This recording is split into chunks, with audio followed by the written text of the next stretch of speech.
Hi, my name is Brittany, and this is my shortened version of my testimony, just of where God's brought me from and where He's bringing me to.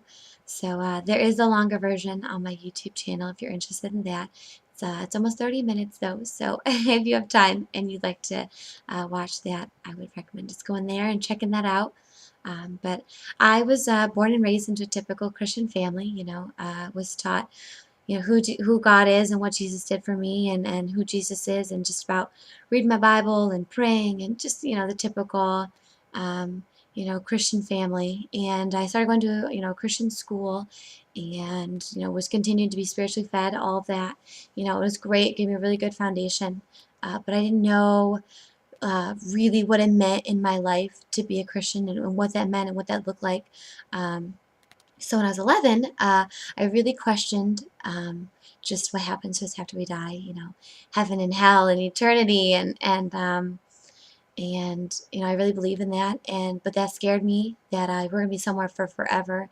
What did forever mean? How long is forever? And I was really scared. I was having panic attacks, and so my mom had one of her another strong Christian, one of her friends, come and sit down and just talk with me and explain to me, a little bit of what that was. And so I remember that night just sitting in the bed and just praying and pouring myself out and crying and praying like I've never prayed before, and just for hours and hours on end. And just the next morning, waking up and feeling this incredible peace and joy and comfort and love and just like all of these emotions mixed into one. Um, it was incredible. I had never felt that before that, and it was just like a real tangible way of just feeling God's presence and so it was great. It was kind of where my Christian walk started. But I went into high school and started drinking like everybody else, unfortunately, and I just kind of jumped into that path and just wanted to be cool. I wanted to fit in, and I struggled with a sense of not feeling worth anything, and just being typical and average. And I was always average, and just it was, that plagued me. And so I wanted to be something, I wanted to be cool. I wanted to be, in, and that was where I found my in, and that's where I was cool, was in these circles, and we would drink and party, and that's just what we did.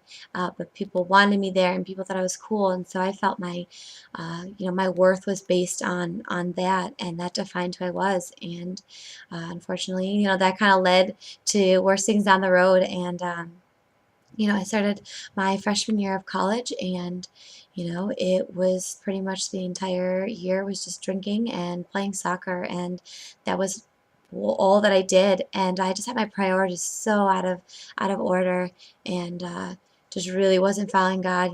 I'd send him up a little prayer every here and there if I needed something, or if I felt really lost or really guilty about something, then I would send up a little prayer. But it wasn't anything. I was not following Christ. It wasn't anything that um, was worth anything. It really wasn't my heart. It wasn't that I wasn't giving him anything.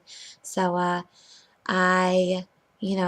I finished that year off, but really felt like I just needed to switch things up. I almost got a DUI at the end of that semester, and just felt like I needed to, switch things up. And God really started calling me out of that place. He'd been there the whole time, calling my name, but I just didn't want to hear it.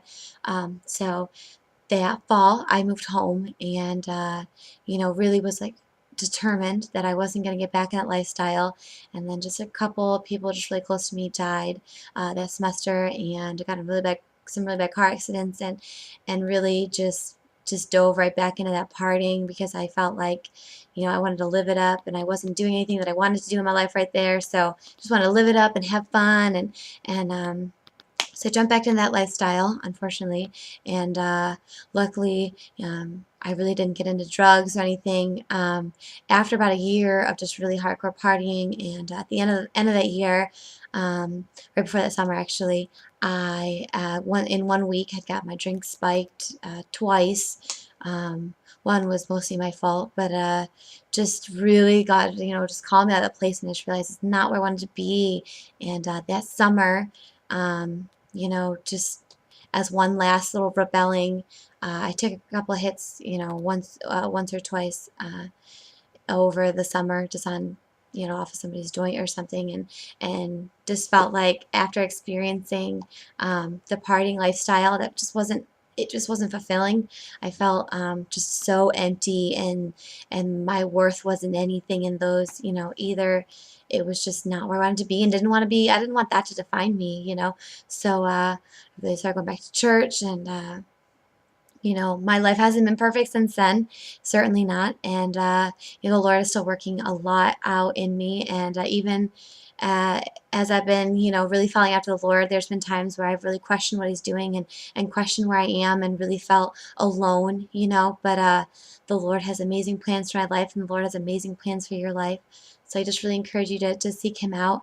And let me tell you, after coming from, just that partying lifestyle, and just feeling empty and void, and then just really seeking after the Lord's face, and really really living out a Christian lifestyle. What does that look like? And really spending time with Him and getting to know who He is, and He's just waiting there.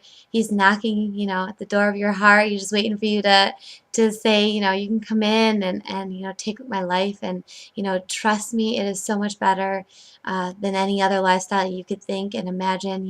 There may be, lifestyles where, you have all these worldly riches, and, it seems like it's really fulfilling. And you may be chasing after those things. And I just want to encourage you that it's not going to fill you. It's not going to be worth anything. In the end, you don't get to take that with you. And in the end, when it comes down to it, uh, that's not what matters. And what matters is your relationship with the Lord. And so I just really want to encourage you to, just seek after the Lord's face. He will show Himself to you, in ways, that you can't even imagine. So I just want to encourage you to do that. And I would love to hear your testimony. If you want to post a reply to this, I would love to hear your testimony. So God bless.